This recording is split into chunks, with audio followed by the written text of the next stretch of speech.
السلام عليكم ورحمة الله وبركاته. بسم الله الرحمن الرحيم. പ്രിയമുള്ള സഹോദരന്മാരെ, തിരുഹബീബ് സല്ലല്ലാഹു അലൈഹി വസല്ലം തങ്ങൾ ഒരു വേള സ്വഹാബത്തിനോട് പഠിപ്പിച്ചു കൊടുക്കുന്നുണ്ട്. ഓരോ മനുഷ്യന്റെ ശരീരത്തിലും 360 കണിപ്പുകളുണ്ട്, സന്ധികളുണ്ട്. അതോരോന്നും ചലിപ്പിക്കാൻ സാധിക്കുക എന്നതിന് അതിൻ്റെ നന്ദി സൂചകമായിട്ട് അതിന് പകരം നിങ്ങൾ സ്വതക്ക കൊടുക്കേണ്ടതുണ്ട്. ചില റിപ്പോർട്ടുകളിൽ കാണാം, നബി സല്ലല്ലാഹു അലൈഹി വസല്ലം തങ്ങളത് പറയുമ്പോൾ വളരെ ആശ്ചര്യത്തോടു കൂടെ സ്വഹാബത്ത് ചോദിക്കുന്നുണ്ട്, വമൻ യുതീഖു ദാലിക യാ നബിയല്ലാഹ്, പ്രിയപ്പെട്ട നബിയെ, ആർക്കാണ് അങ്ങനെ ഓരോ ദിവസവും 360 കടിപ്പുകളുടെ പേരിൽ സ്വതക്ക ചെയ്യാൻ എങ്ങനെ സാധിക്കും എന്ന് ആശ്ചര്യത്തോടു കൂടെ ചോദിക്കുന്നുണ്ട്. നബി സല്ലല്ലാഹു അലൈഹി വസല്ലം തങ്ങൾ സ്വതക്കയുടെ വിശാലമായ അർത്ഥമാണ് അവിടെ വിവരിക്കുന്നത്. അല്ലാഹുവിന്റെ റസൂൽ പറയുന്നു, ഫകുല്ലു തസ്ബീഹത്തിൻ സ്വതക്ക, നിങ്ങൾ ചൊല്ലുന്ന ഓരോ സുബ്ഹാനല്ലാഹ് അത് സ്വതക്കയാണ്. വകുല്ലു തഹ്മീദത്തിൻ സ്വതക്ക, നിങ്ങൾ ചൊല്ലുന്ന അൽഹംദുലില്ലാഹ് അത് സ്വതക്കയാണ്. വകുല്ലു തഹ്ലീലത്തിൻ സ്വതക്ക, ഓരോരുത്തരും ചൊല്ലുന്ന ലാ ഇലാഹ ഇല്ലല്ലാഹ് എന്ന ദിക്ർ അത് സ്വതക്കയാണ്. വകുല്ലു തക്ബീറത്തിൻ സ്വതക്ക, നിങ്ങൾ ചൊല്ലുന്ന അല്ലാഹു അക്ബർ എന്ന് പറയുന്ന ദിക്ർ സ്വതക്കയാണ്. വഅംറു ബിൽ മഅറൂഫി സ്വതക്ക, ഒരാളോടെങ്കിലും നന്മയാർന്ന കാര്യം ഉപദേശിക്കുന്നത് സ്വതക്കയാണ്. വനഹിയുൻ അനിൽ മുൻകറി സ്വതക്ക, നിങ്ങൾ നിരോധിക്കുന്ന എന്തെങ്കിലും മ്ലേച്ഛമായ കാര്യങ്ങളെ തൊട്ട് വല്ലൊരാളോടും നിരോധനം ഏർപ്പെടുത്തുന്നത് അത് സ്വതക്കയാണ് എന്ന് പറഞ്ഞിട്ട് അതിനുശേഷം പറയുന്നു,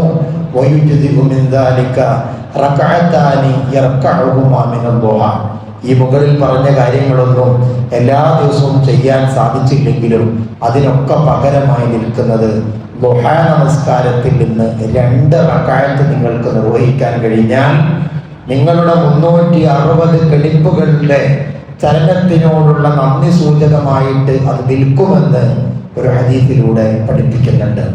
യഥാർത്ഥത്തിൽ ദുഹാ നമസ്കാരം എന്ന് പറയുന്നത് ചുരുങ്ങിയ സമയത്തിനുള്ളിൽ നിർവഹിക്കാവുന്നതും എന്നാൽ വളരെ തിട്ടപ്പെടുത്താൻ കഴിയാത്ത വിധത്തിലുള്ള പ്രതിഫലം വാഗ്ദാനം ചെയ്യപ്പെട്ടതുമായ ഒരു നിസ്കാരമാണ് ദുഹാ നമസ്കാരം. ദുഹാ നമസ്കാരം എന്നുള്ളത് അത് സജ്ജനങ്ങളുടെ സദ്വൃത്തരുടെ ചര്യകളിൽപ്പെട്ടതാണ്. നല്ല ആളുകൾക്ക് മാത്രമേ അത് പതിവാക്കാൻ കഴിയൂ എന്നുള്ളത് അതിൻ്റെ ഒരു പ്രത്യേകതയാണ്. ഹദീസിലൂടെ നബി സല്ലല്ലാഹു അലൈഹി വസല്ലം തങ്ങൾ തന്നെ പറയുന്നുണ്ട്, ദുഹാ നമസ്കാരം അത് അല്ലാഹുവിലേക്ക് ഖേദിച്ചു മടങ്ങുന്നവരുടെ നിസ്കാരമാണ്. നിങ്ങളുടെ കൂട്ടത്തിലെ സദ്വൃത്തരായ ആളുകൾക്ക്, നല്ലവരായ ആളുകൾക്കല്ലാതെ അത് പതിവാക്കാൻ കഴിയുകയില്ല എന്ന് ഹദീസിലൂടെ തന്നെ സാക്ഷ്യപ്പെടുത്തുന്നുണ്ട്. അതുകൊണ്ട് വലിയ മഹത്വമുള്ള ഒരു നിസ്കാരമാണ് ദുഹാ നമസ്കാരം. നബി സല്ലല്ലാഹു അലൈഹി വസല്ലം തങ്ങളുടെ ശിഷ്യന്മാരിൽ സ്വഹാബത്തിന്റെ കൂട്ടത്തിൽ ഏറ്റവും കൂടുതൽ ഹദീസ് റിപ്പോർട്ട് ചെയ്തിട്ടുള്ള അബൂ ഹുറൈറ റളിയല്ലാഹു അൻഹു, അതുപോലെ അബൂ ദർദാ റളിയല്ലാഹു അൻഹു ഒക്കെ ഒരു ഹദീസിലൂടെ പറയുന്നുണ്ട്, ഔസാനി ഖലീലി, ഞങ്ങളുടെ പ്രിയപ്പെട്ട കൂട്ടുകാരനായ നബി സല്ലല്ലാഹു അലൈഹി വസല്ലം തങ്ങൾ വസിയ്യത്ത് ചെയ്തിട്ടുണ്ട്, ജീവിതത്തിൽ മരിക്കുന്നത് വരെ ഉപേക്ഷിക്കാൻ പാടില്ലാത്ത 3 കാര്യങ്ങൾ പ്രത്യേകമായി വസിയ്യത്ത് ചെയ്തിരുന്നു എന്ന് ഹദീസുകളിൽ കാണാം. അതിലൊന്നാണ്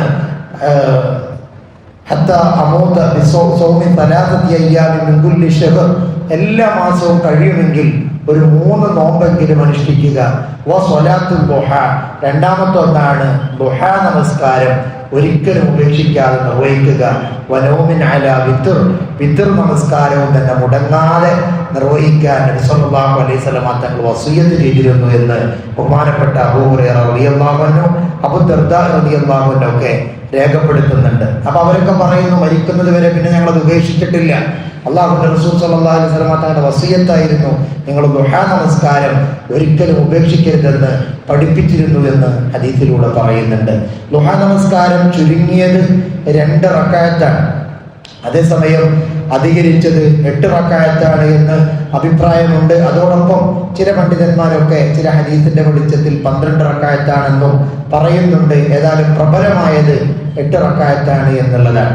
അപ്പൊ 2 റക്അത്തെങ്കിലും പതിവാക്കുന്ന ശീലം ഉണ്ടാവണം. ഒരു ഹദീസിൽ കാണാം, നബി സല്ലല്ലാഹു അലൈഹി വസല്ലം തങ്ങൾ പറയുന്നു, ആരെങ്കിലും ദുഹാ നമസ്കാരത്തിൽ നിന്ന് 2 റക്അത്താണ് പതിവാക്കുന്നതെങ്കിൽ അള്ളാഹു അദ്ദേഹത്തെ ഗാഫിലീങ്ങളുടെ കൂട്ടത്തിൽ രേഖപ്പെടുത്തുകയില്ല. അശ്രദ്ധവാന്മാർ, അലസന്മാർ, അവരുടെ കൂട്ടത്തിൽ അവനെ രേഖപ്പെടുത്തുകയില്ല. 4 റക്അത്താണ് പതിവാക്കുന്നതെങ്കിൽ അള്ളാഹു അവനെ അള്ളാഹു ഇഷ്ടപ്പെടുന്ന ആബിദീങ്ങളിൽ, ആബിദ് എന്ന് പറഞ്ഞാൽ അള്ളാഹുവിന് സദാസമയം ആരാധന ചെയ്യുന്ന ആളുകളാണ്, ആ ആബിദീങ്ങളിൽ അള്ളാഹു അവനെ ഉൾപ്പെടുത്തും, രേഖപ്പെടുത്തുമെന്ന് ഹദീസിൽ കാണുന്നുണ്ട്. അതുപോലെ 6 റക്അത്താണ് പതിവാക്കുന്നതെങ്കിൽ ആ ദിവസം എല്ലാ ആപത്തുകളിൽ നിന്നും അവന് രക്ഷ ലഭിക്കുമെന്നും പഠിപ്പിക്കുന്നു.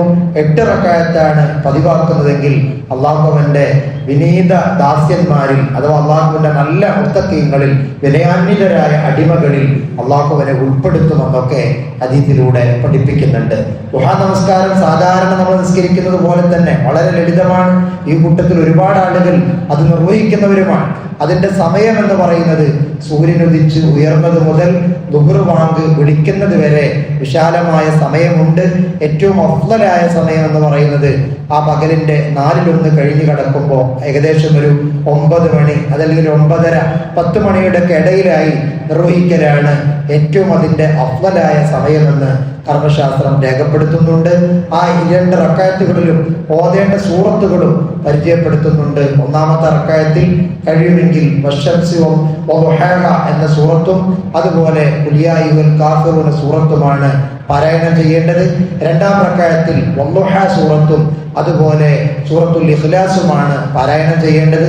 ഇനി ഒരാൾക്കത് രണ്ടും കൂടെ ഉൾപ്പെടുത്താൻ കഴിയില്ലെങ്കിൽ ഓരോ റക്അത്തിലും ഏതെങ്കിലും ഒരു സൂറത്ത് വീതം ഓതിയാലും അതിന്റെ സുന്നത്ത് ലഭിക്കും. മറ്റ് 2 സൂറത്തുകൾ ഓതണമെന്ന് പറയാൻ കാരണം അങ്ങനെ ഹദീസുകളിൽ വന്നതുകൊണ്ട് രണ്ടിനെയും ഉൾപ്പെടുത്തിക്കൊണ്ടാണ് കർമ്മശാസ്ത്ര പണ്ഡിതന്മാർ സൂചിപ്പിക്കുന്നത്.